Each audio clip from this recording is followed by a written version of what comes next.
Okay. We're on. Hey guys, welcome to The Secret. Hi, Karen. Hi, Joellen. Hello. You make Coke. Okay, here we go. So glad to have you all here. So I have been waiting for this interview for a long time to have all of you together, and this is so exciting. We're going to talk a lot about art, sculptures.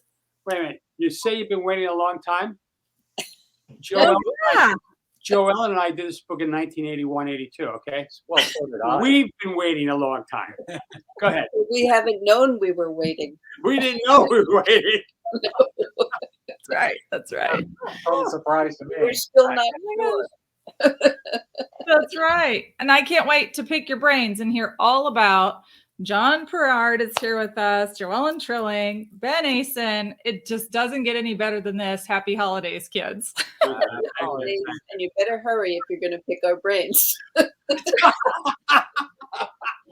I've seen that on the internet. I better hurry up, right? All right. Yeah, we just ate a 1-up bar, so yeah. You might get more than you want. I don't know. We'll take it. So tell me, let's go back to 1979, 1980. Put your glasses on and tell me. I didn't wear glasses in 1980. Joellen didn't wear glasses. How about a viewfinder? We'll put our viewfinders on. Oh, we had viewfinders. That's right. Yeah. So what was it like, all of you working together on a project called The Secret from your friend and colleague Byron Price? We didn't work together. Well, I remember we went. Byron took us to what was the restaurant that was like across the street from Lincoln Center. What's the name of the restaurant? A big fancy restaurant. We were all at this big long table. You don't remember that?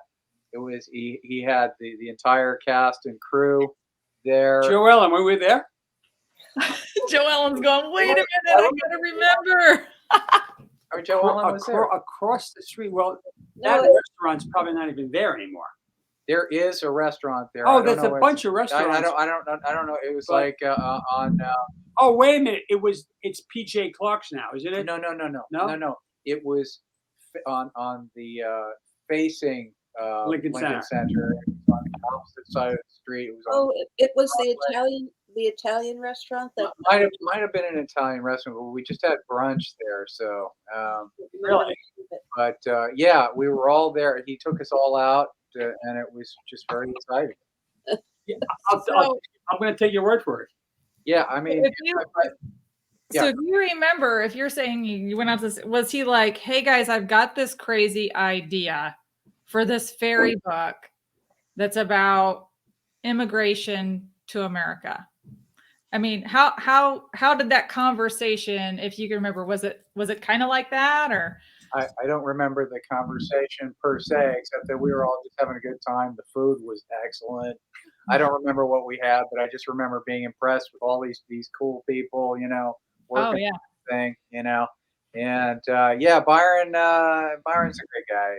He's a great guy. But that wasn't our first encounter though. No. Well, it's so long ago. That's what I first remember.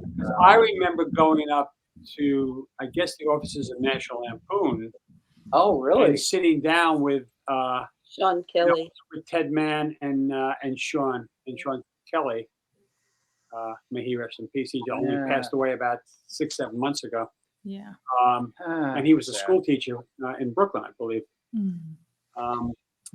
That's what I remember vividly, and I just really listened because I didn't make the sculptures. I was going to photograph them, and at that point, Joellen hadn't done all of them yet. But I didn't even know. How many had you done when we first got interested in this project? When we first started, I hadn't done any of them. Except for the one that you converted. Oh, well, I had made other sculptures that were in the gallery, but there was the one that was 7 feet tall. Wow. I forget the name of it in the book. And the Toronto. Oh, the Toronto. Toronto. Yeah. Yoga, yeah. And I converted several of them anyway. That was a great photo shoot. I've gotten a few questions about that from different followers, and they all ask me, so where in Canada did you shoot that? Joelle, you want to tell them where we shot that? Central Park. Central Park. We just took it out there and plopped it in the snow, and we composed it together and shot a couple of different angles, and that's as close as I've ever been to Toronto. Okay. Oh, really? I've been to Montreal, but I have not been to Toronto. It's a nice city. Yeah, I don't remember how it all started. I remember. I don't remember what I worked with Byron on first. I don't think it was The Secret. There were several books. The Beach Boys book, The Secret Life of Cats. Right. You worked on the Beach Boys book? Oh yeah. Right. Just one. What did you do? It was a portrait of Dennis Wilson sitting on a moon. Oh, okay. Yeah, which is awesome. I don't have a copy of the book, so and we actually, if I'm not mistaken, Joellen, we went to the Flower District. There was someone that had a studio there. Remember? And and we photographed it there. And then we did the one of the vegetables. Oh, that wasn't mine. That wasn't yours though, but I thought it was done the same day. Maybe it wasn't done the same day. I don't know. I don't remember. Yeah. So when you were approached to do this book, and I noticed like there were times that some people were given certain directives and then other people were given certain directives. And so was there like communication between any of you artists that you could like ping ideas off of each other, or you were not allowed to speak to, or it didn't happen? We were separate. We were all separate. You know, we didn't exchange email addresses. We didn't exchange email. email. What's that? You know, Joelle and I probably worked on more than anyone else because I photographed her sculptures, and that's right. Any of the ones that were done in New York City, she was with me. Right. I just used to go to his offices, which I remember the exact address. It wasn't far from here. He was sharing the office space with a guy named Bernard Geis Associates, who was a big publisher. He published like Valley of the Dolls and stuff like that. That's right. Yeah. And I would just go to the offices, and it was that the offices were built in an old firehouse. So they had a fire pole. He was up on the top floor. Byron was on the top floor. Yeah. And every chance I got, I would go and slide down that pole. It was just so much fun. And Bernard Geis did it a few times. He came up to us and did it. He was a much older guy than we. He was a pretty old guy already, and he was doing it. I would totally do that. You know where it was? I think it was around the corner from the UJA. I think it was on 58th Street. It wasn't too far from near Bloomingdale's. Near the Society of Illustrators. Yeah, Society of Illustrators. A couple of blocks away. Yeah, which was on 63rd. 66, maybe 63rd. Yeah, I haven't been there. But 63rd, I think. You know, a lot of times when I photographed one of Joellen's sculptures, I didn't see the sculptures until the day of the shoot. Just, you know, I didn't get any direction really from Byron. He would tell me, you know, I had a list of all the different things that I was supposed to make.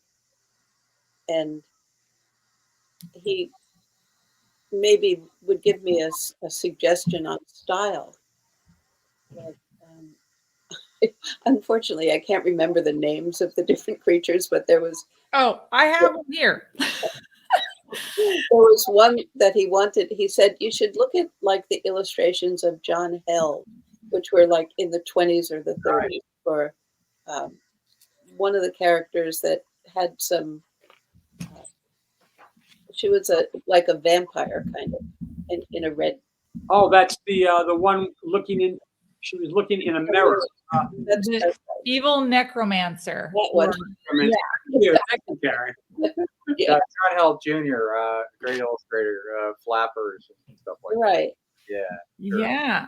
But he didn't really, say much about, what it should look like. He just sort of let me do what I wanted. Yeah, Thank same you. with me. Same with me. He just basically gave me the script. We discussed. I did sketches. We discussed it, and he said, "Well, why don't you go with that one there?" And that's the way we work. He It was wasn't great as at though there were any hidden things that were supposed to be in it. I don't think so. He told me I was going to Scranton to visit my in-laws with Betsy, my wife, and he gave me the handy Manticore. Manticore. He said you told me your father-in-law has a basement with it's like a shop with a lot of tools and stuff. So I went down there and I put it there. I had all different tools and soldering irons, and then I had this container that was like spackle. Now I only know the company called DAP, DAP, but down there they had a brand called 222. I cannot tell you how many emails I have gotten about 222 from secret followers saying, "Oh, well, did Byron tell you to put that 22 in there? Because I think it's like." I said, "Wait a minute. All he told me to do was get spackle, soldering gun, hammers, saws, and whatever else looks like a workshop." And that's the only direction he gave me. Only direction. Well, and so this kind of plays into one of the verses because it says lane 222. Right. You'll see an arc of lights. Weight and roots extended together save the sight. So I think when you're probably getting those emails, it's probably in reference to those verses. I would suspect. Would you agree? Yeah. Probably. But that's good to know because now I'm going to try, I have some holes. I'm going to need to go spackle. So I'm going to go get some 222. You see, I'm curious about something. Do you think that some of the verses were written after the illustrations were done?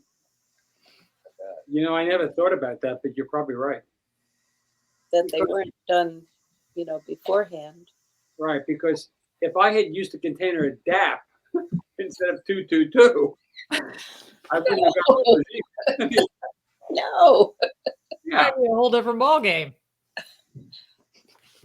We don't know the order of when he did those things. That was the question too. I have some questions from some Patreon subscribers. It says, if you recall, did Byron have a photographic memory? Not that I was ever apprised of. No. I mean, he had a memory as far as historical things. He was really great at history, but as far as photographic, I don't know. I don't know. Yeah, I think you would know. How would I know that? Well, he was say, "Oh, by the way, I have a photographic memory." He was very eidetic memory. He was People very. don't usually talk about that. Yeah. They don't want anyone to know that they remember everything. Yeah. 40 years ago. Karen, you have to remember 40 years ago, but we haven't talked about it for like 39 years or 40 years. Right. If Joe Ellen and I and John Pierard and John Palikar had been talking about it for the last 40 years, we would probably remember almost everything. But it went away. Yeah. Yeah. Like I don't remember who sat next to me in my third grade class because I haven't spoken about it in a long time. Yeah. Probably a bad analogy. You don't remember that dinner, that brunch? The dinner I don't remember, and brunch, and I usually remember food pretty well. I'm surprised, Ben. Right? It's a little disappointing, like Bullwinkle. Right? Remembered everything he ever ate. That's right. I do remember. If you look through the book, and the reason why this is such a special interview too is because I went through and I counted all the illustrations, and there's literally roughly 31, under between 30, 35 illustrations that John, that you have done, and of course Joellen with all the dolls, and then Ben with all the photography, and you guys really were kind of the meat. Essentially, I mean, there's a handful of other illustrations that are done, of course, the paintings for John Palancar, but you Great. guys, Well, you did that's all of the that. meat. I think the paintings are the meat. I think we're the hors d'oeuvres, like a lot of them. There is one doll that Byron is pictured with in one of the interviews he did, and I believe it was for the St. Louis Post-Dispatch, where there is a doll that has a gag kind of put through its mouth. And we haven't been able to see that doll throughout the book, except for maybe in the photo where all the fair people are together. And I had a question come in and said, you know, what was that doll? Or if Joellen can remember, you know, if there was any kind of, you know, what was the meaning or the inspiration for it? I don't even remember that. A doll with a gag. Yeah. Yeah. Do you have an image of it, Karen? I'm trying to, that's the one thing that I would say that, and then I have it here. I only like printed out a photocopy of it, I think.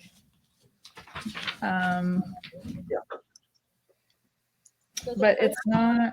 The first time that I realized that there were still people looking for these treasures was around 2008 or 2009, when I got an email from somebody in England, I think, who was looking for had some questions. A very lovely email.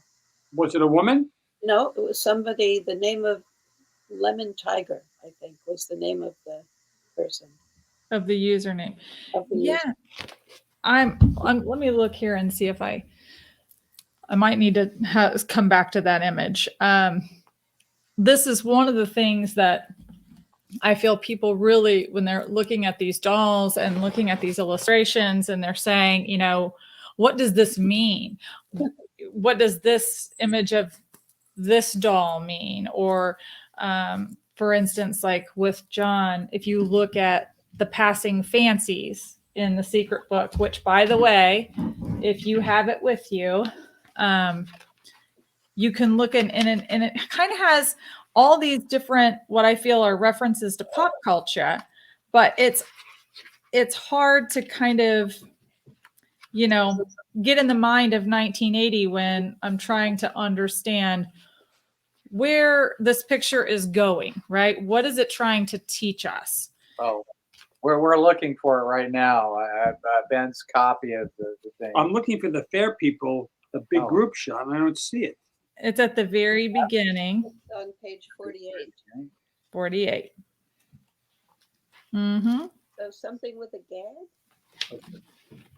Yeah, it was well, that picture was done. Byron was holding a couple of the fair creatures. He was holding the djinn and the doll that had kind of like the gag through his mouth. And I'm going to have to pull it and I'll post it here in a little bit. I don't see anything with the gag. The gin, Mm-hmm. I don't remember the other. Yeah. It would have been small. Yeah, it was small. And it was kind of a balder doll. Like it didn't have a lot of hair or anything. It was, it was kind of interesting. Joellen, was that photographed at the Veterans Memorial up on Riverside Drive? I don't think that was, or was that Grant's tomb? It looks like Grant's tomb. Might be Grant's tomb, right? So now we're going to get a lot of emails about Grant. I could tell it's coming. Okay. You know it is. You know it is. So let me just pull up this Who page. was buried there? Yeah. Yeah, sure. Like in the Tinkerbell, I have a picture of Tinkerbells in a phone booth with Chinese writing. So everybody thinks it's Chinatown here in New York. And it was. Someone had thought it was San Francisco because they said to me, well, I know what the tops of the phone booths look like, and they don't look like that in New York. but I did not take this to San Francisco. I know I didn't. Well, Did you drove and did you flew? I did fly actually. Now, the one of the bell that would Tinkerbell at that bell. mm-hmm. We go to a church someplace and get that shot. Do you remember that picture? It wasn't in a phone booth or something. No. The Tinkerbell is a church bell. What page is that? That's page 179. Mm-hmm. Is that a Oh, it was, I think, in a church. Pardon? I think it was a church. Yeah, I think it was a church too. I think it says at the beginning when he was kind of thanking folks, there was some places listed there. Right. The Riverside Church. That was Riverside Church. That's a big deal. Well, you Yep. know, New York growing Tinkerbell. up and the caroliner, the man that played the bells, Yeah. was there, and I can't remember if it was at that time or not. I don't remember. Pretty wild. It was amazing being all the way up there. It was really amazing. Yeah. Okay, so turn to page 109, and we have the passing fancies, and we've got the wonderful John Pierard to look at our passing fancies here. I love this. Oh yeah. So you look at this picture, there's so much going on. You know, you have the coonskin cap, which could relate to All the things of the fads of the past. Davy Crockett, like a smiley face button? Yeah. Mickey, got Mickey. yeah. Star Trek. Peace symbol necklace there. Now, I don't remember Byron ever drinking a bottle of Perrier, at least not at that point in his life. So why the Perrier is in there, I have no Because idea. it was a passing fancy. It's just All right. My feeling at the time was bottled water. That's a scam. Bottled water. You just get it out of the sink. That's awesome. Is that Alice in Wonderland with a hula hoop? No, it's just a No, just No. the hula hoop. No. And the hula hoop, of course, is just a fad as like a passing fancy too. So you felt like you had to, or were you like told you need to have these elements in this? No. It was just, was given the instruction to basically come up with fads that passed. And it's pretty simple. It's pretty simple. Nothing really exciting. By the way, I want you to know, I don't know where any of this. Oh yeah. No, we've established that. No, nobody knows. Okay, you don't? I'll tell you this, if we knew, Yeah. we wouldn't be here right now. That's so awesome. Okay, so I have another a question for the page 114, the Elf Alpha. This is an interesting guy on a yogurt box with very nice flavor. So I haven't seen these pictures in 40 years. So yeah, okay, yeah. What was your question? So the question is, everybody's trying to understand who the images belong, like who the faces are. Who, like, are we supposed to look at these faces and go, that guy looks like Brian Wilson from the Beach Boys, or Looks like John Pierard. Well, John Pierard. Might have been. It's just so long ago. I don't remember. Yeah. These are such interesting illustrations. I noticed that at times there were comments made about like the usage of vignettes. So can you explain like what a vignette is and like how those are used, or for people not like, cognizant of the art world or usage? Well, you only have a certain amount of, you want to arrange the text in such a way that, it doesn't look like it's just hanging. So, you just kind of slip stuff in, I guess. Does that work? Yeah. That makes sense. I don't know. I don't know. I just draw pictures. I could. I just create. Right. So with that question in mind, at the very beginning of the book on page 10, we have the map. So I don't know who did this map.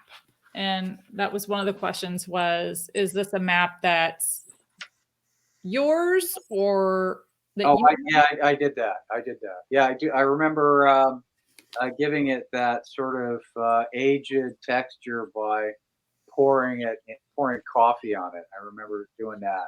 Yeah. that's cool. Yeah. Who knew coffee could be so personal? Sure. Sure. Really? So did you just get to like make it up yourself, or Byron's like, hey, draw me a map? Or We would have conferences. I would come in a couple times a week, and we Wow. would just discuss things, and I'd do some drawing while I was there, and show it to him, and he'd say, okay, well, can you maybe put something in there, and yeah, I mean, it was like a joint creative effort, I would say. Yeah. Mhm.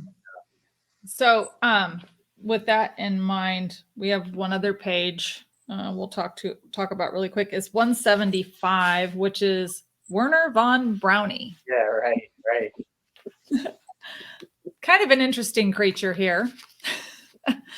There's a lot of history about this particular brownie, which I presume, and maybe my presumption could be off, but a lot of these names do mirror particular people, whether they're a good fairy or maybe a not so good fairy. Is that a fair guess? Or Yeah, well, Werner von Braun was, as you probably know, was one of the main movers and shakers in the American space program. He was a guy that worked for Hitler during World War II, before making these bombs that would rockets that would hit England, and I guess they gave him a pass because he had a lot of smarts in his head, but that he was I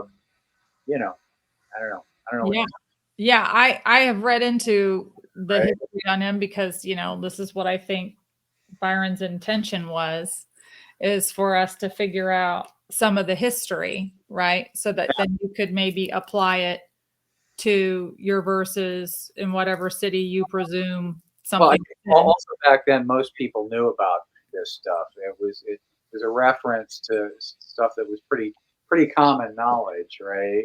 Like Werner von Braun. Maybe Well, maybe to us it because- was. To us it was. It might not have been to everybody. Well, not to everybody, but Yeah. I think in a general sweep. Yeah. I think most, Yeah. there was that song, Werner von Braun. Remember that? Yeah, and actually, there's a very famous photograph of him in one of the Time Life books that I think Ernst Haas, the great Life magazine photographer, took of him. Mm-hmm. He looked like a pretty mean guy to me. I don't know. I kind of remember. Well, he was a Nazi, for Christ's sake. Yeah, he was a Nazi. That's right. And what I have found is these kinds of things, which I would not have known.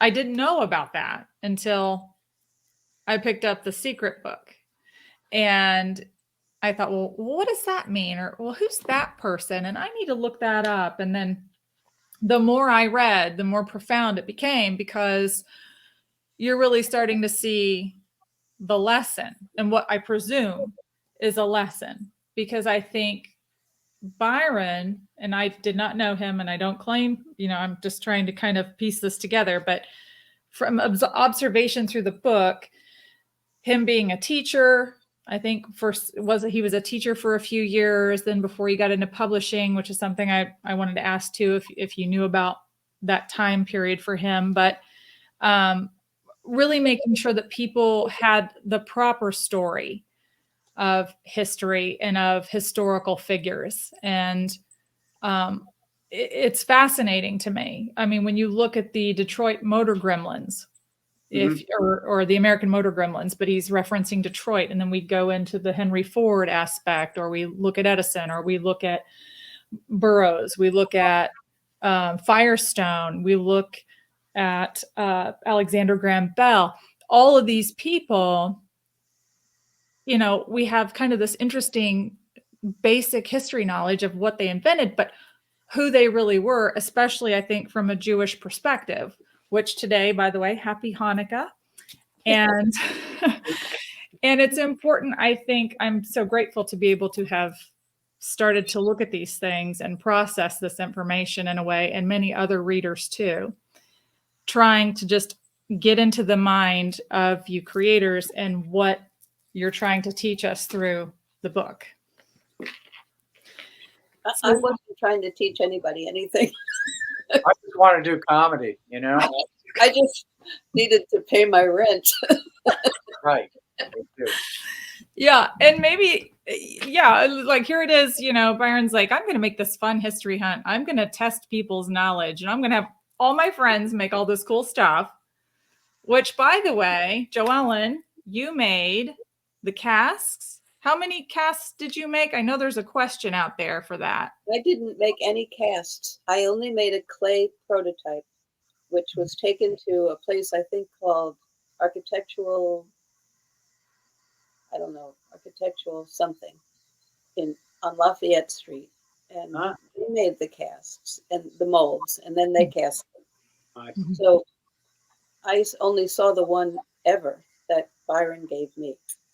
Oh, I wow. always I wanted to- might have seen a couple that I had to paint, but I don't really remember that part. But I was always dropping hints to Byron that I really wanted one, you know, because I thought they were really cool. They were really cool. They never gave me one. He didn't like Never it. gave you. He liked it. He liked it. You obviously didn't like get him enough pizza or something. I think Ben said he loves pizza. So That could be it. That could be it, Ben. That's one of Byron's 2 or 3 food groups, that's for sure. Oh, Pizza. pizza. I love pizza.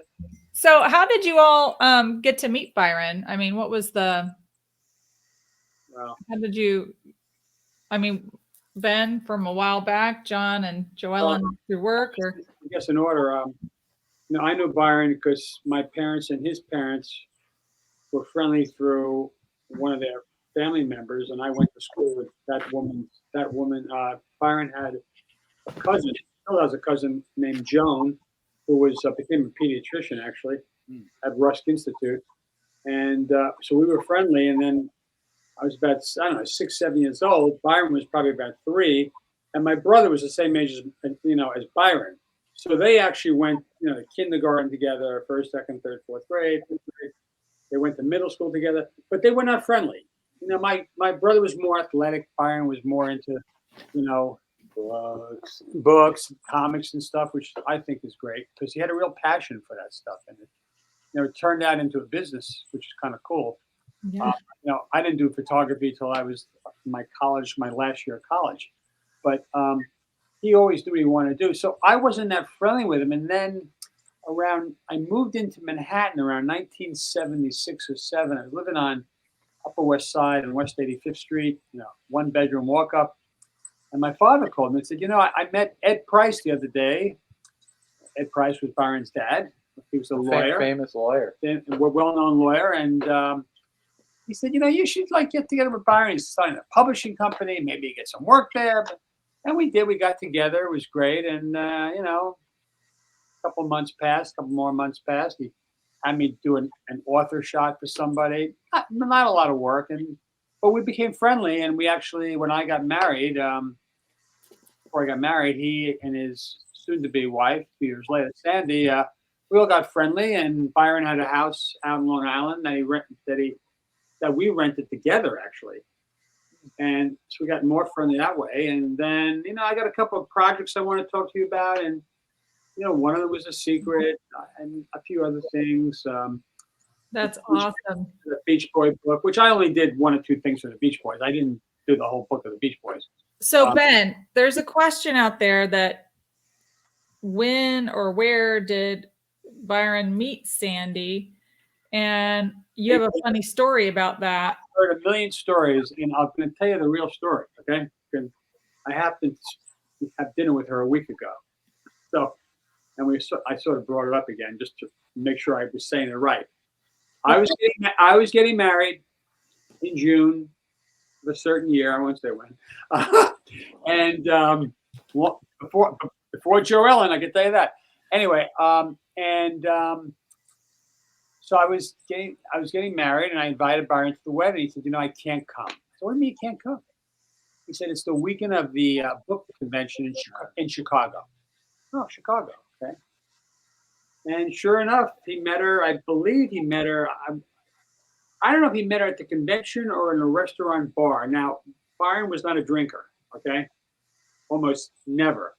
Occasionally a glass of red wine. I think he did it more as a social thing than really enjoyed wine. And actually, I didn't enjoy wine that much in 1980 either. I acquired a taste later for really good wine. And that's how we got friendly.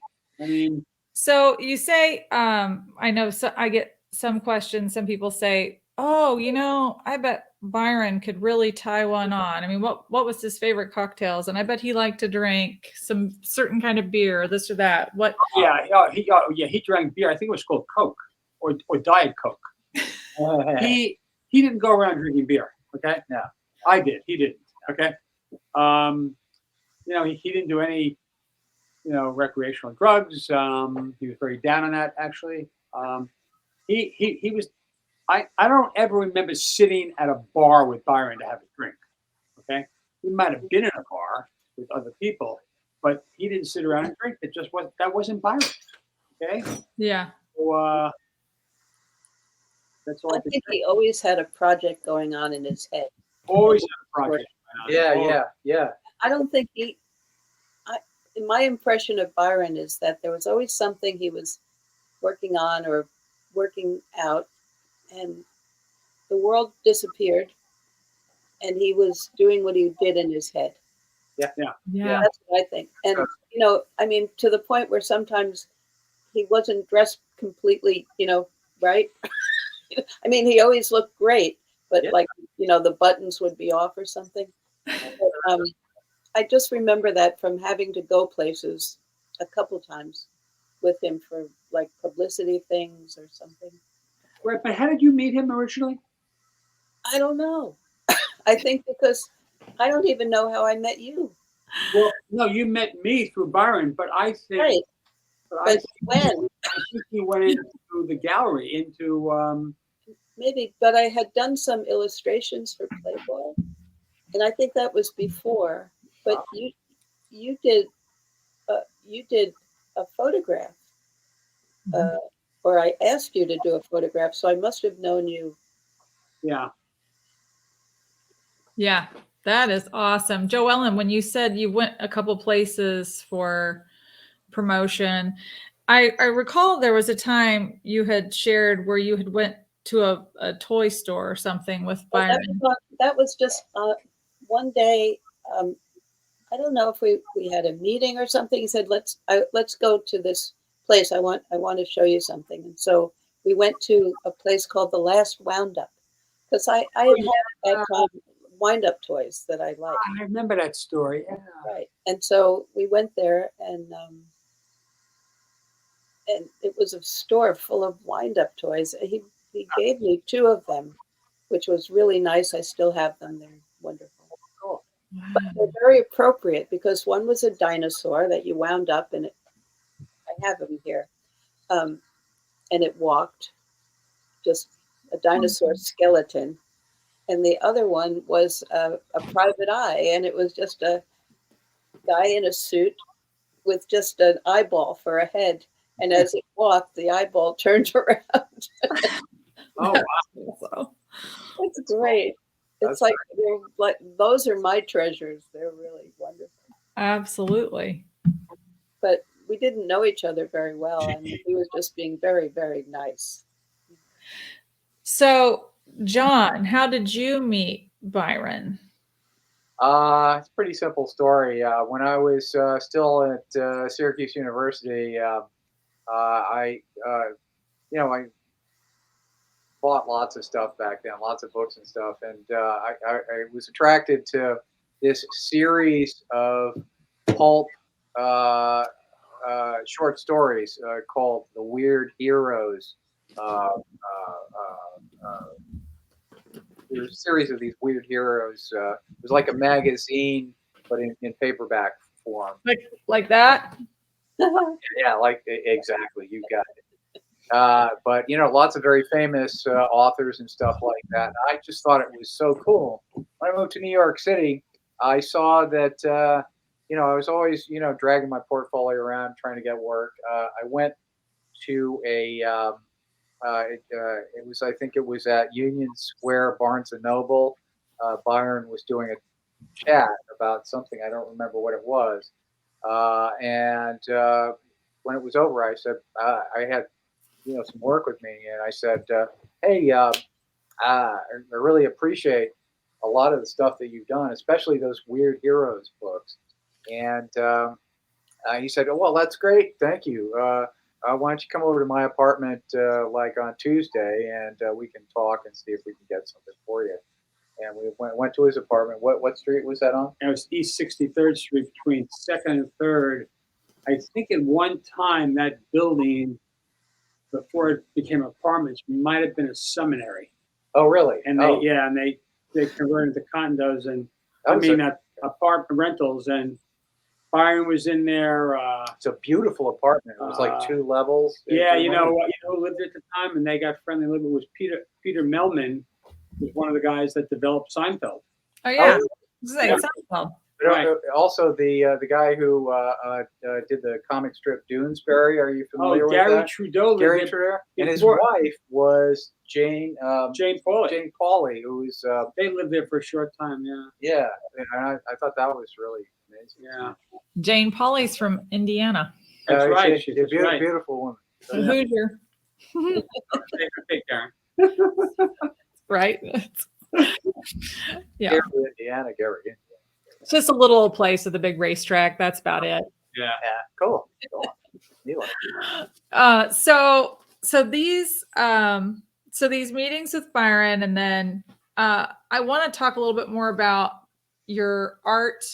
I know that I have a slide presentation here for you guys that I'm going to kick up on the screen. So bear with me for just a second, and I will add it in. I think I remembered something. I remembered that Byron was working with somebody I knew that I lived with at the time, who was working on the Choose Your Own Adventure stories.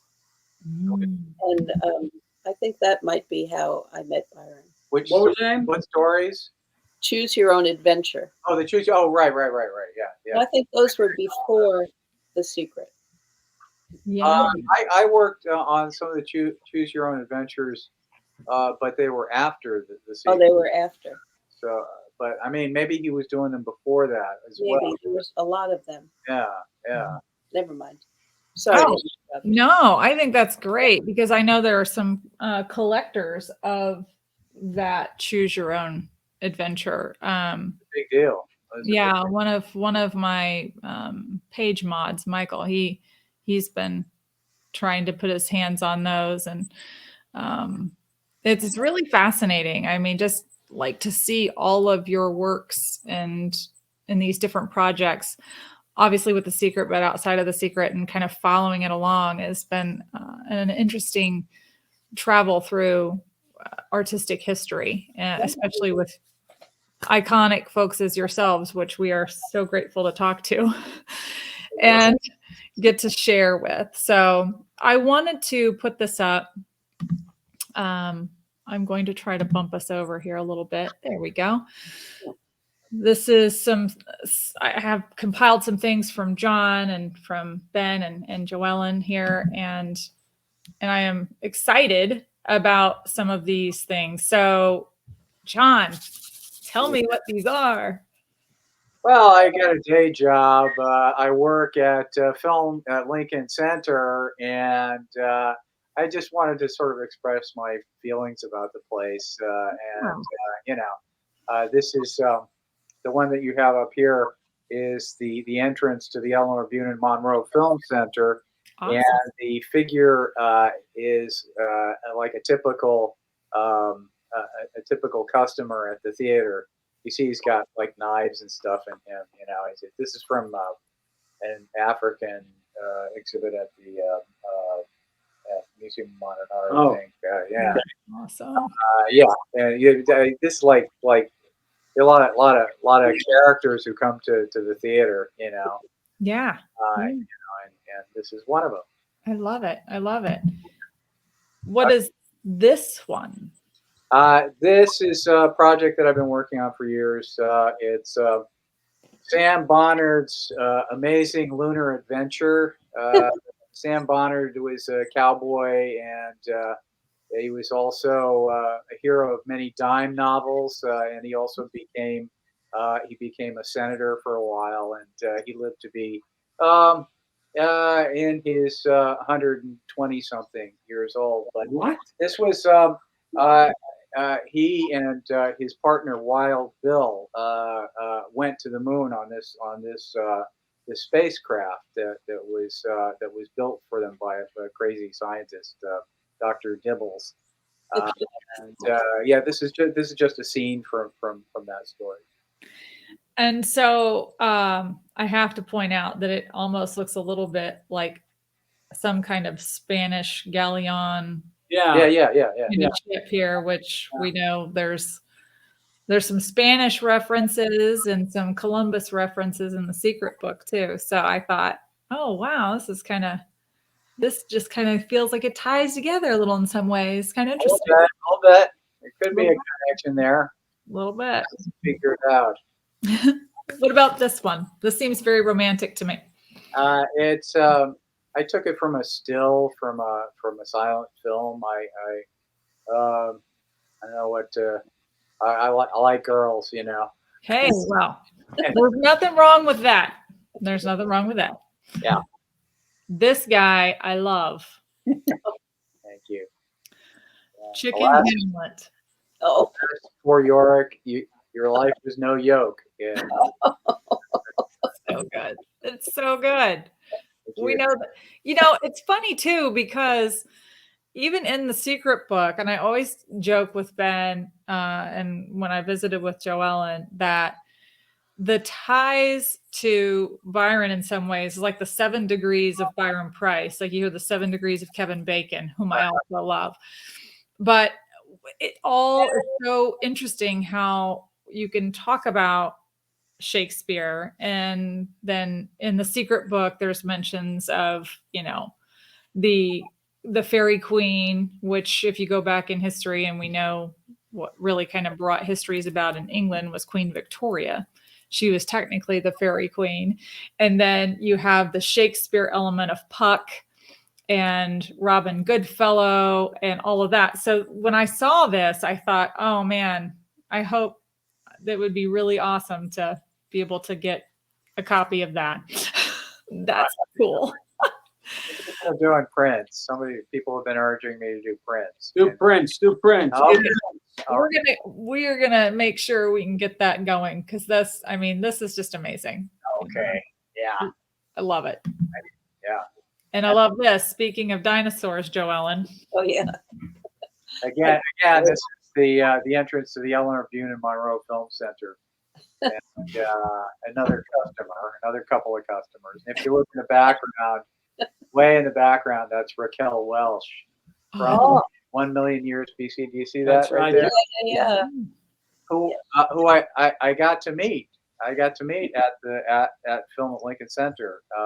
We had a retrospective of her films, and she was to be interviewed on stage by none other than Dick Cavett, who maybe some of your older. Wow, I know him.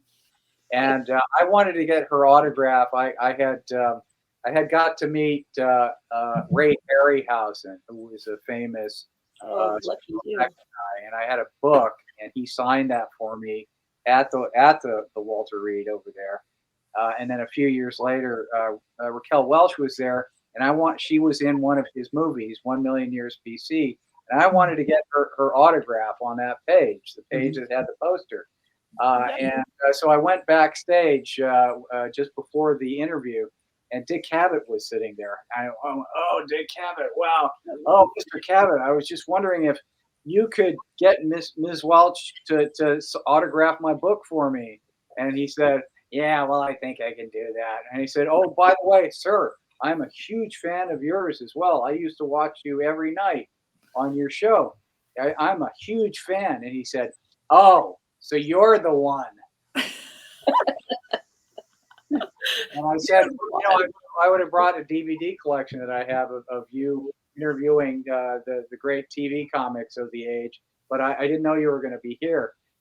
So I guess I was not going to get it signed. And he said, well, go back home and get it, he said. That's awesome. Lots of people there. It's great. And I met Steve Martin the other night. That was great. That's awesome. I love this. What's this one? This one looks really sweet. Well, this is a former coworker of mine. She was a projectionist at. Do you remember her name? She's a lovely woman. She's a great projectionist. Her name is Norman Birmingham. And if anybody needs to hire a projectionist, I recommend her. And that's her dog Ruby. Her dog Ruby. That is awesome. Now I have to ask you too. What mediums are these? Well, I work in a lot of. I think most of. This is oils. I think the other stuff. I also work in watercolor and gouache. And also I work in acrylics. I do the whole 9 yards. I felt that I needed to be familiar with all those things. So I kind of do it. And Joellen, how about you? What is your favorite medium, would you say? Oh, I don't know. Let's see. For many years, it was cloth, and then it was oil, oil paints on canvas. I really love that, by the way, John. That's a really wonderful. Isn't that great? Yeah, she was a great person. We were showing she was projecting for this Who. She's an old hippie. She was an old hippie. And she was projecting The Kids Are All Right, I think. Uh-huh. One of those Who movies. And she came out of the projection booth and just started dancing in the theater. And she was just, I loved her. She was great. I haven't seen her in years. Oh. Are people still using projectors? Yeah. Oh yeah. Oh, that's good. But now they're more of. Well, some of it's digital. A lot of it's digital. But we at our theater and most of the art houses in the city we definitely still have 35 millimeter projectors. Yeah. You don't want to lose that. So what do we have here? Well, that's the Sam Bonnard's sidekick, Buster. He's a dog that talks, and people are really impressed by that. And Bonnard won him in a poker game. Oh, that is amazing. I love it. I love these. This is another one of my favorites here. Yeah, a lot of people like that one. Yeah, that's on the moon. That's a lunar arachnid. It's what is it? A slob spider or something? I don't remember what I called it. Slob, arachnoslob. It's an arachnoslob. That's got a great face. It's amazing. Well, Sam Bonnard's in the middle. Wild Bill, his associate, is up to the left. I'm not sure who's in the back there. I don't remember. I don't remember who that is. I did that a few years ago. That's awesome. I just have been working on this project for a long time. I won't tell you how long. An endless project. Yeah. Well, hopefully, eventually, it'll get finished and somebody will want to use it. And that's at Lincoln Center. That's at the Geffen. No, that's at the Met. That's the Met Opera. I don't know if you heard of that. The Met Opera. It's the Metropolitan Opera. Yeah. That's just the senior day at the Metropolitan Opera. See, the senior day at the Met. I love it. Yeah. That's great. And we have this one, which is I love really it. And interesting. that's my wife right in the center, and that's Oh, really? Alice Tully Hall. It's Yeah. Oh. during the New York Film Festival. And who's on the screen here? That's actually from a Twilight Zone episode. I'm trying to remember the actors. That wasn't actually what was being projected there when I took the many photographs. So Mm. it was from the original Twilight Zone. The actor on the right is very famous, but I can't remember who it is now. And Byron did a book with Rod Serling, He, The Twilight Zone Companion. I was Rod Serling died in 1975.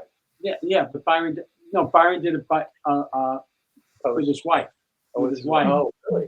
Who actually was on the board of Ithaca College when my son went there. And, Rod Serling taught at Ithaca College. He was from Binghamton. And two of his episodes take place in the Ithaca bus station. One of them is with English Stevens. She was so beautiful. So would you say there are some Twilight Zone elements in some of your other illustrations or work, and anything tied into The Secret in any way?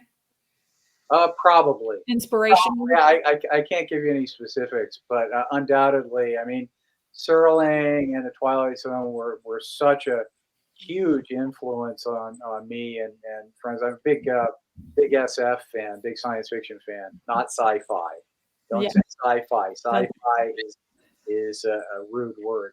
Science fiction and Serling. I used to have the shooting script for the pilot episode of Plaza, but I had to sell it because There you go. You got. I mean, when the market's good, it's fun to trade art. Yeah. What is so when we and I'm going to leave this up for a second too, because when I think about the Poultrygeist in The Secret Book, it's a illustration you did of a gentleman who's asleep on a pillow. What page is that on? So the Poultrygeist is on. Poltergeist. Mm-hmm. Well, there's the Mind Boggles that I want to talk about too, because it feels very. That's on page 95. So let's go there first. Oh, look, you got him. Okay. On page 95. Oh, that's right. Yeah, you told me. Oh, okay. Yeah, I got it right here. The Mind Boggles. Mm-hmm. On page 25. Yeah. And so it feels very like Bela Lugosi or Not something. Twilight, maybe Twilight Zone. Like I noticed the Budweiser can, and I'm thinking, were you a fan of Budweiser? Sure. It was 1980. All right. Okay. Yeah. Stuff back then. Yeah. I thought, wow, Popcorn TV Guide, which is kind of interesting because when you read about the Mind Boggles, and then he puts, Videoticus Nielsonian, I presume he is obviously referencing the Nielsen ratings. Yeah. Oh, Yeah. Right. Absolutely, yeah. Which is kind of funny. But that is an amazing creature. And so I was like, I've got to ask him, who this is or what this inspiration is, because it's. Well, I wish I could give you like an exciting, mysterious answer, but I've looked at and emulated a lot of pulp art and science fiction book covers and comics and stuff like that. It all just kind of boils down into that image, and I don't know. I don't think there are any specific. Okay. I think I can respect that. I can respect. I mean, I know it's been 40 years, and I'm going, hey, go back and tell me exactly what this means. Like, it's like saying, what'd you have for breakfast March 13th of 1981? And you're going to go, well, I don't know. He would give you a good answer, right? Food, yes, food. Anything food. I remember. Lots of latkes, because that's what I'm going to make later. But anyway, on page 121 is the Poultrygeist. And that's kind of, interesting when I look at him sleeping on this pillow, and I thought I've got to ask you. You know, we've got all these little. Oh yeah. To jab him with pitchforks and stuff while he sleeps, and I'm thinking, is this like a play off of Poltergeist? Because I was a Poltergeist fan. I don't think Poltergeist had come out yet. No, not yet. I think it was like maybe like 82 or something. I think that came out. So it's all right. You know, it's weird. I look at that illustration, John. Yeah.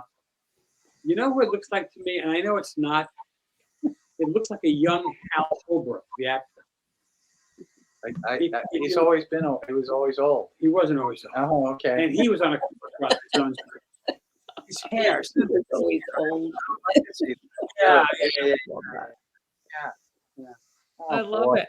I thought, well, is this like kind of the sleeping guy from, you know, Washington Irving, Rip Van Winkle? Yeah.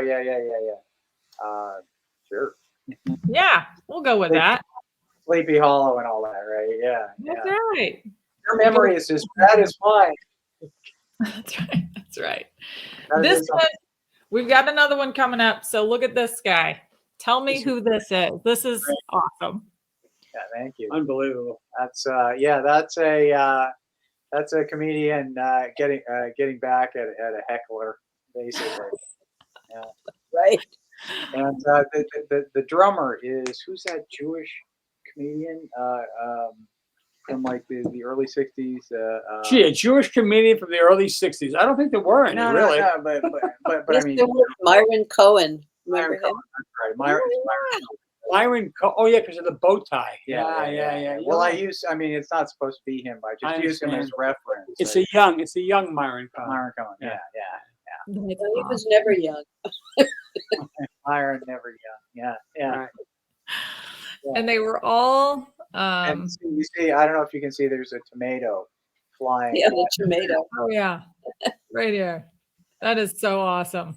That's the way I feel often as an artist, you know, because like everybody's a critic, you know. Oh, yeah. Well, you know, you can also feel that way if you're on social media. Boy, don't I You're out know? there. You know, You're out there. you You're- take it all. Let's look at the next one. This is the great one too. Okay, that's Dorman again. The projectionist. Yeah, that's upstairs at the Walter Reed Theater in Lincoln Center. That's Which you should, by the way, you should all come out to see. If you're in New York City, come out to film at Lincoln Center. We have two spots across the street from each other. One is the Walter Reed Theater, which you have to go upstairs to get to, awesome. and the Eleanor Bunin Monroe Film Center, which is down the street. It's on 65th Street between Broadway and Amsterdam. If you want to see some really interesting movies, you should come and hang out. Oh, I'm totally doing that in the spring. I'm definitely coming. All right. Well, listen. Yeah.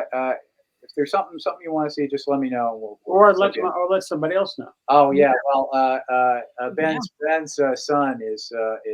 Yeah, we will definitely. We were gonna come and visit. I'm sure if people want to, when they're watching this too. I mean, you might just get bombarded. Look out. I should shut up. Oh, we talked about that one. Let's talk about this one. Yeah. Well, that's the prologue to Sam Bonnard. Yeah, that's Sam Bonnard in 1970. I don't know if you can read the text. Here, let me get up here. So, It says it was late summer day in 1971 when the Arma, Kansas Tribune Star enlisted my services to write a feature story about the mysterious old man living out his last days in the Helen Crump Memorial Rest Village and retirement home, a musty institutional dive cluttered with dusty Bibles and battered back issues of the Reader's Digest. Boy, I can't read it. yeah. I'll take. It says she said the Reader's Digest and decorated with depressing, artistic, religious well, assurances assurance. of a better world to come, How whose long? function seemed mainly to encourage the current residents to hurry up and, quote, get on with it, as it were. So that's my prologue to the thing. I wrote that. I love it. I love it. You're And right. so what do you remember, sir? So he's questioning him like he is the detective, Yeah. Well, he's a newspaper guy. newspaper guy. Yeah. Yes. Yeah. Yes. Yeah. So he's, this is goes to exactly what we see in some of the illustrations, just the amount of detail that you put into your work here. Yeah. Even the background behind him, all of these little additions that add the character. I mean, it's mind blowing the amount of. I'm an illustrator, so It is. It makes such a beautiful pattern too. I mean, despite the artist, the Yeah. your skill and everything, but it makes a really beautiful. It's just like so combination shape. finite. Really lovely. Not gonna make me cry. Thank you. Oh, well, I mean, this is, So good. I mean, I can draw a stick figure. That's all I got, but this is just mind blowing. The amount of, Thank you. You just need to apply. Just do it all the time. I get up every morning. I go take my shower. I have to take the dog out first because he's getting old and he's like wet. yeah. And then I That's the just requirement. on my table and I work for like 3 hours. Get lunch, then come back and work 3 more hours usually. So That's awesome. And to hear your inspirations are really, really cool. What's this? What is this here? we're sold out. Get out of here. That's the box office there. That's the box office at the Eleanor Bunin Monroe Film Center. This is something that happens occasionally. People freak out because they can't get in to see the movie that they want to. Right. So that's my New Yorker cover. That's The meltdown. Yeah. People that go to Lincoln Center Film are real, true film buffs. They don't just go to see Raiders of the Lost Ark at the big theater. They like the foreign films, the art films that have been crafted in a certain way. French, they have a French, Italian, Israeli film festival. We also have like old festivals of old American films, and I love those because the Altacaques from the neighborhood all come and we talk about like. That's Latin, by the way. Yeah. we talk about famous character actors that we remember. That's Mickey Dolenz father there, and stuff like that. It's a great thing to do. Yeah. That is so awesome. I love the neighbors. Yeah. At the Walt Even though it's Lincoln Center, this big place, it's a neighborhood place. It really is. It is. It really. Kind of like a hangout. I mean, you have to kind of really understand New York living in a sense too, to be able to really appreciate when you say neighbors, like, oh, it's neighbors, it's New York City. It's just Lincoln Center. I'm like, I have neighbors out and I'm in the country and it's like, wow. Yeah. The other thing is, I know people used to. Pretty cool. People interested in watching Netflix now and Amazon. I'm sorry. There is nothing like seeing a movie on a big screen. Oh, yeah. With people that you don't know. It's it's a joyful community experience. It really is. Yeah. I remember growing up, one of my most favorite things was to go and see the midnight show of Rocky Horror Picture Show with Tim Curry. In Indianapolis. In Bloomington, Indiana, actually. That's we used to go to it was at the Waverly, right? So, Yeah, right? yes. I never saw it. No, not the Waverly. It was at the West 4th Street. What was on West 4th Street? Oh, really? Forum. The Which Forum is or theater there anymore. Okay. That maybe they did at the Waverly also. I thought no, not the Waverly. The 8th Street Playhouse. No, the one that's the IFC Theater. What's the IFC Theater? Oh, it used to be the Waverly. It was at the Waverly. Yeah. Okay. I thought it was because when I moved to New York, it was playing at the 8th Street Playhouse. Okay. Which is just Sure. off of, it's not there anymore. Sure. It probably moved around, I'm sure. Yeah. And that was Susan Sarandon was in that movie. Yeah. I like Susan Sarandon a lot. Husband. But Tim Curry is one of my favorites. Oh, Yeah. he's terrific. Oh, He's yeah. amazing. Okay, and then I have a few fair people here. Oh, Oh, God. That's now, good. Joe Ellen, that was at Columbia or City? What theater was this? I would have said Columbia, but I don't really remember. I just know it was way up high on the west side. Yeah, So Columbia's, up Columbia what? Columbia University. Oh, Columbia. But oh, it might yeah. have been one of their smaller theaters because they had a couple of. it wasn't a huge theater. It was not a huge theater, no. But to me, this sculpture, those piano keys in the teeth. Oh, I love. Yeah. If I could buy a doll like that today, I would. I'd put them right here on my shelf. Joe Ellen, It was big. It was very big. Was it? It was, and Big. yeah, As big as the Maitre Damon that you have? Like that big or bigger? No. Maitre Damon's pretty big. He's long and skinny. This guy he was probably, I would say, about 3 feet tall. Wow. How long were you there? How long was the session that the shooting session? not particularly that long. Because I used to hang out with the Columbia University crowd. We did it pretty quickly, and of course, the great thing about this is that when we did 2 shots and he was conducting, and you're looking at the conductor, and there are all these empty seats, which is the picture that ran in the book. But of course, when I was contacted about The Secret 40 years later, I started going through the negatives, we're going through contact sheets.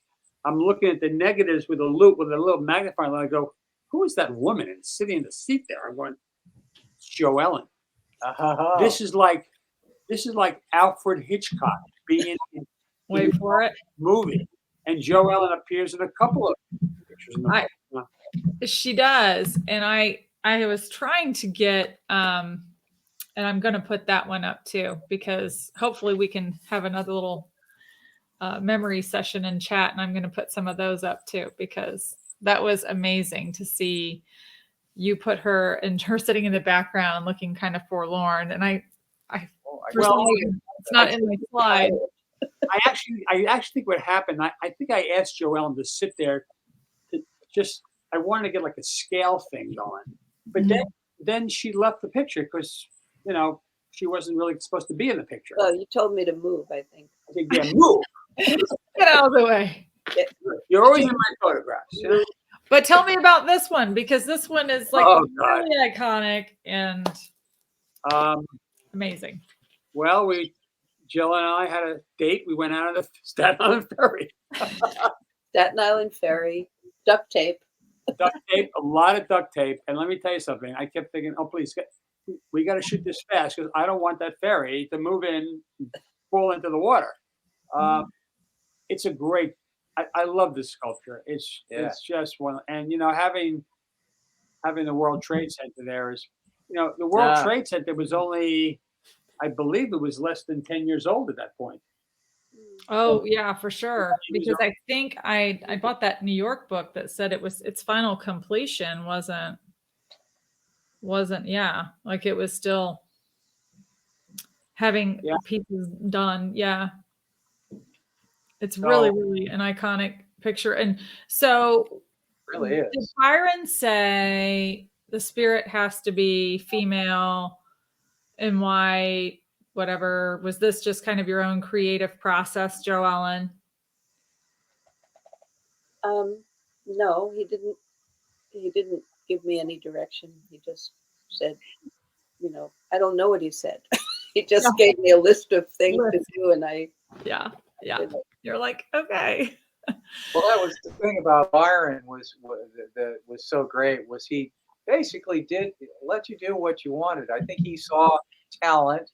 He saw people with vision, Joe Ellen, and he said, "Go ahead, do it. I trust you." Yeah, he was very trusting.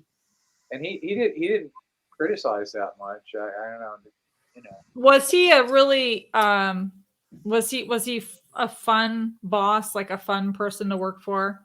Every time I went there, he just smiled and just was very welcoming when I came into his office. Yeah, no, he's a great guy. Great guy. Nice Yeah. guy. Yeah. Yeah. I liked him a lot. In all the years I knew him, I never had an argument with him. Never. Yeah. No. Would you I say did once when I couldn't get an advance on something. I broke his front door. To the office? Yeah, it was at 24 West 25th Street. I like banged on it like that, and it broke, and I went, "Oh, F! I didn't mean to do that." There goes your advance. Yeah, no, he actually gave it to me.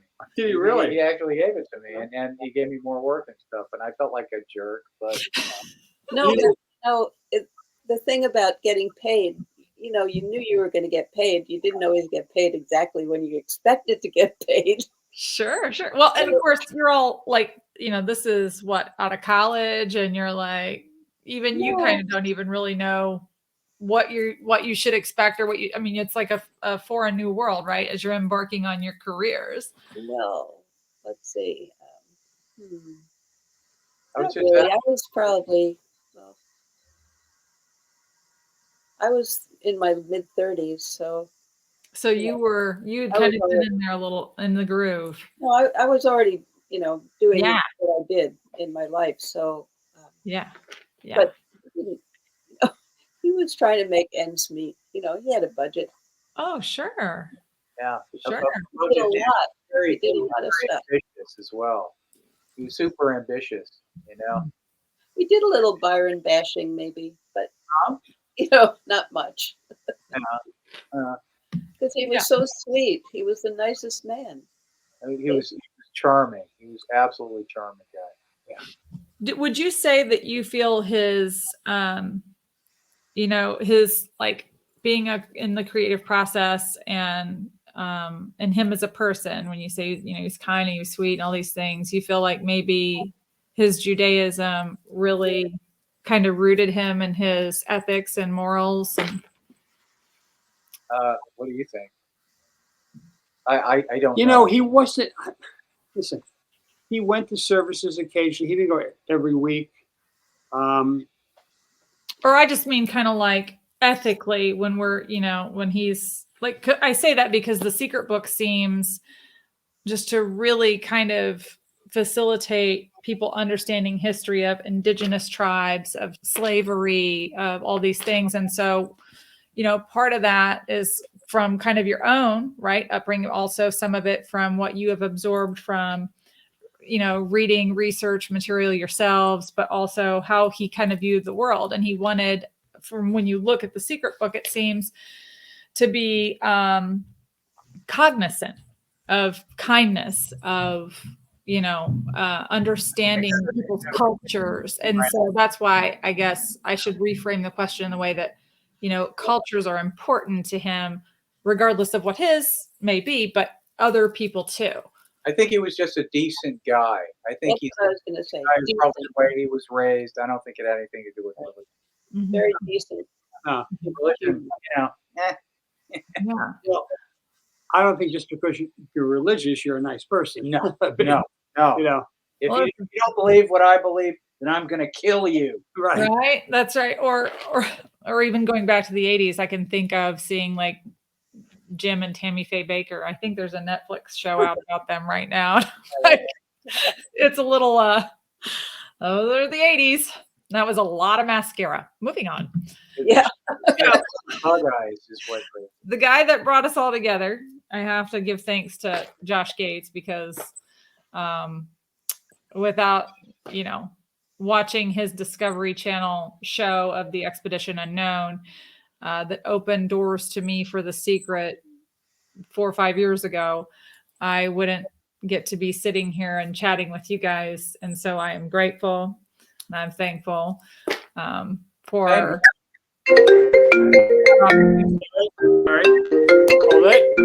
Hold it. He's having a go. There you go. So yeah, so thanks Josh for that. And then I've got this beautiful photo here. Gorgeous. Oh God, that's great. Beautiful. That picture was only taken over the summer, And actually, I was going to a hotel to meet Karen, and it was a little rainy out there. And I just looked to my right, and I don't know, I just saw it as a picture. I just saw it as a photograph. Just all the graphics and the geometrics, and of course, there's a little water tower there, like a stepping. and there's also It's gorgeous. the Mona Lisa is right here because that was an advertisement for the Mona Lisa having to do, I think, with the Museum of Modern Art, even though the Mona Lisa is not there. Yeah. We know where it is at the Louvre. But so yeah, it just I'm actually trying to get away from water towers a little bit. So I was in a liquor store the other day and I found a water tower vodka. It says water tower, it has a picture of a water tower. I took a picture of it. I said, wow, this is crazy. That's awesome. But that's the kind of stuff I'm sort of getting into now, walking around New York. I don't really shoot people much anymore. Because they want to shoot you. Right. It's best not to make eye contact with a lot of people. Yeah, there you go. I just, and I'm kind of trying to capture the old New York, which is sort of being taken over by the new New York. And to me, it's not a very pretty picture. Yeah, don't get me started. I don't need to see any more 98-story Russian oligarch buildings being built on 7th Street. So, oh boy, I'll talk about that later. Yeah, there's something to be said for that. And when we were talking about, I always try to keep, politics pretty low key and out of the podcast, but there's a lot of politics in the secret book. And there is a reference to Richard Nixon and some of the things that went on at that time. And unfortunately, that wasn't a time that I am privy to just recall of things that happened. So between mentions of like OPEC, it makes me think about the gas crunch of 1979. So I have to think that some of these things influenced some of the illustrations and the dolls that Byron was asking you to do. Is that It's inescapable. Yeah, I mean, sure. Yeah. I mean, I couldn't tell you specifically, but yeah, I mean, yeah, in the news, and it was like it was important, and it was just part of the common parlance. What's going on. Right? Yeah, like I think about Reagan and Gorbachev, and the Berlin Wall, things that may have in that time, a snapshot, right, of being back in that time frame and trying to understand and even maybe compare and contrast to today. Is it the same but different? You know what I mean? Is it still the same kind of struggles, the same kind of areas of struggle, and it's just now only been 40 years? Like Sure. the players change. It depends on who you're asking, because sometimes things don't change as quickly as you would like them to change. Yeah. Well, the specifics change, but the structure of what's going on doesn't really change. When we think about let me look at one of my little lists here, the job goblin or the rich doctor or the glitches, some of these things, like the glitches. We've had the glitches all, most of the afternoon here. I think I'm grateful. I think we're working them out, but Yeah. Figure it out. But it's almost really kind of just its own little history book now when you look back on it. Well, it's definitely a viewpoint. Some of the different things, which I understand from in the back of the book on page 220, and it says, the treasure, this is how I have determined the location of a treasure using the clues in The Secret. And that's interesting because this is written in a time frame where the only way you were going to communicate with Byron was through the mail, right? That's It's 1981-ish. I mean, even a collect call from Indianapolis or a long distance call to New York. I mean, I remember paying collect calls. I don't know if you may remember, but Of course. and so you had to write out to Byron, and Byron, I think, wanted us. And I used actually, I actually used a pen, a quill. Actually, I used a quill. Yo, so cool, yo. Yo. Yeah, I mean, we did. He scribbled a lot of. I wish I had kept a lot of his notes because his notes were sort of interesting. The way he wrote. I mean, he just like really, really quickly, and sometimes you got it, sometimes you didn't get it. But I probably have some of those. he carried a lot of. Awesome. He carried a lot of notes in his inside of his sport jacket or suit pocket. Mm-hmm. I had a grandfather like that had these envelopes with rubber bands around them, and my grandfather had things written. Byron was sort of like that, and nothing wrong with that. I mean, he wanted. No, that was great. I mean, he actually once found the check that he thought he lost that he was supposed to send to me in his pocket. That's awesome. I can't make this stuff up. I mean, it feels like Joellen is posed just the way I photographed her in the secret book, just like that. Oh my gosh. You know, my sister and I will be together. We're about 5 years apart. And we are invariably in the same position, but, you know, mirror images of each other. Yeah, she'll be like this, and she'll be like that. Yeah, she is. Look at, there we go. That's an iconic Joellen look right there. I gotta find those negatives. That's I gotta find. Yeah. I wish I had all the pieces that I seem to have lost. We all wish you had all the pieces that you had. I wish I had Henny Youngman's photographs. I can't find them. And I can't find the picture of the cask. I can't find the picture of all the fair people on the steps. No. It might be in that file cabinet behind you. I have everything. I have everything else. I've looked through everything in this house. I guess when we first moved here, it was only 7 years ago. Right. I must have just either thrown them out or given them away, or I don't know. Yeah. You know, it's sort of like one day we're going to be sitting in our chairs, and you'll see like a little thing fall out of my hand. That's the slide of Henny Youngman going like Rosebud. I mean, I'm telling you, you have no idea how much searching I've done for that. In this summer, I went through loose leaves of slides, one after another. I found stuff I hadn't seen in a long time, but I couldn't find that. That's work. You should get paid for that. Yeah, right. Yeah. Well, it's interesting you say Rosebud too, because that specific line is also in the secret book. It feels like Byron wrote when he went through and added things with Sean and Ted. He added things that were kind of related to things that he liked, I think, or would assume he's like maybe paying homage to, or maybe Oh, he loves Citizen Kane. You know what? I went out to California with my wife, and we went to what's the estate? The Hearst. The Hearst Castle. Yeah. And he said, "Oh, I was there. Did you love it?" I said, "It was unbelievable. It was like being in Citizen Kane. Yeah, incredible. This incredible place. It was called San Simeon. San Simeon. That's right.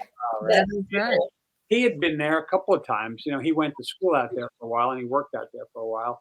So, yeah, he was.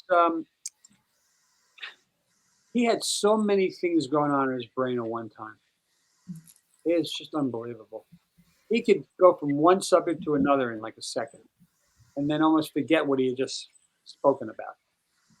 Wow, that's constantly the wheels were turning constantly.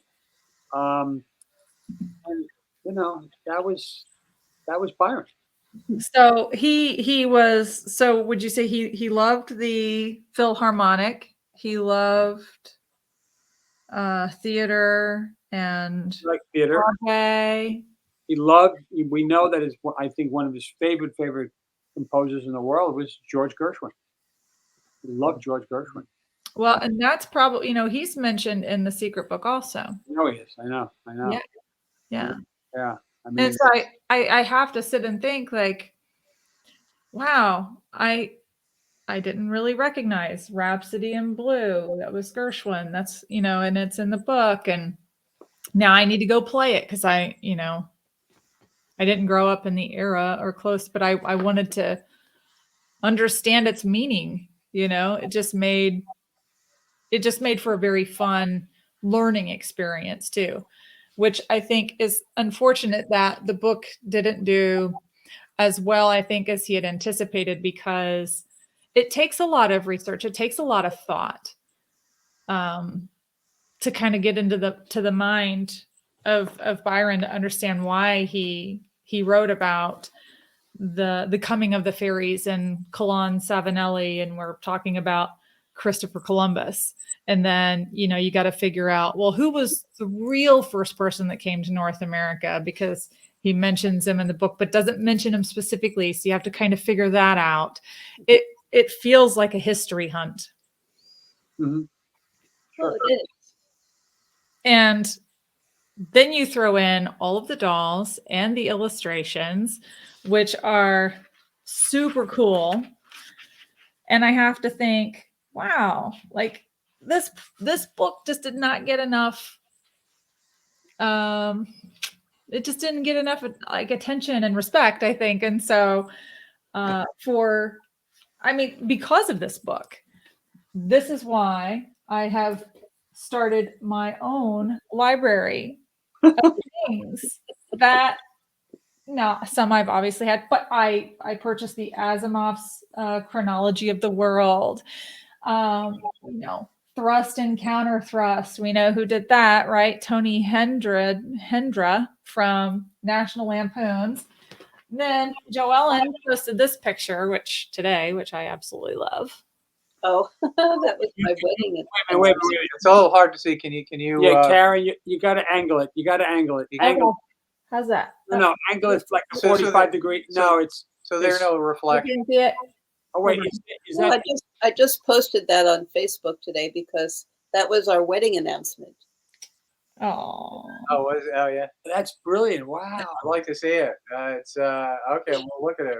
The cringing dog was Andy. And Don't change the angle. Like bring it towards the screen. If you can make your screen larger. Don't make it. No, don't make your.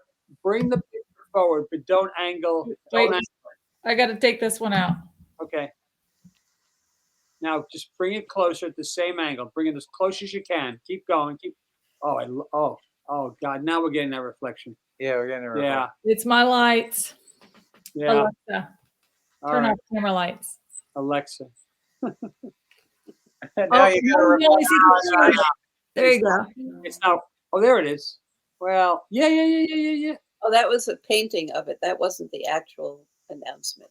That was after the fact. You see it? Yeah, Sort of. and let me tell you, Joellen. I gotta look at it when Nobody paints, mice, rabbits like Joellen. The mouse queen. I know, right? I killed so many mice. I had to reactivate them somehow. I kind of wish we had done something. We work with such creative people, the writers, the artists, and stuff, and I just feel like I wish we could have done something else together. Because artists, we have one thing in common: we have a passion for something. Most people don't have a passion for their work. People that go to offices, it's a different lifestyle, that's for sure. And we of course live for the moment, and we don't always have checks coming in. And artists' lives are very, very different, and it makes me think about Rembrandt. It's always it's not a great it's a great lifestyle, but it's not a great living necessarily, unless you're famous. Yeah. Go to business school. Your kid wants to be an artist, send him to business school. I went to business school. Yeah. It didn't work out quite like that. Yeah. Well, I am so grateful that you've allowed me to pick your brains here today. And I hope that we can do it again and chat again, and maybe even get some other things in the works for our listeners and our watchers who want to see how they can acquire some of this awesome art. And John, I think we're going to send you down your basement to find your sketches to share with us in a different video, and and in your notes, Joellen. I mean, we want to delve even further and kind of keep the spirit of Byron alive and understand what he was trying to teach us. He as well as Sean and Ted. So I think we should do this again.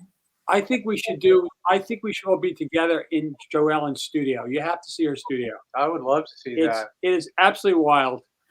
You're what town are you in again? Outside of Newport. Outside of Newport. Yeah, there's. Do you ever go to that beer apple cider place? Is Brooklyn Cidery? Oh, that's a great place. Yeah, I've been there many times. I love it. I didn't realize that you live so near there. Well, now you can come and visit. Okay, I would love to. And we'll go have some cider, right? Yep. Yeah. Thank you. I've just been having some little bit hard cider that was really delicious. I love it, man. It accidentally got a little hard. Right, a little hard. Yeah, sure. Yeah. That's how that works. Good. Thank you so much, Karen, for doing this. And it was really wonderful to see you, John, and wonderful to see you, Ben and Karen. Anyway, I really enjoyed it. Thank you. Same thing here, and happy anniversary to you and Andy. Yeah, great seeing you. Happy anniversary. All right. All right. Well, till next time, guys. Thanks for hanging out with me until we do it again. Bye-bye. All right. Bye. Happy holidays. Okay. Same to you. Bye, guys.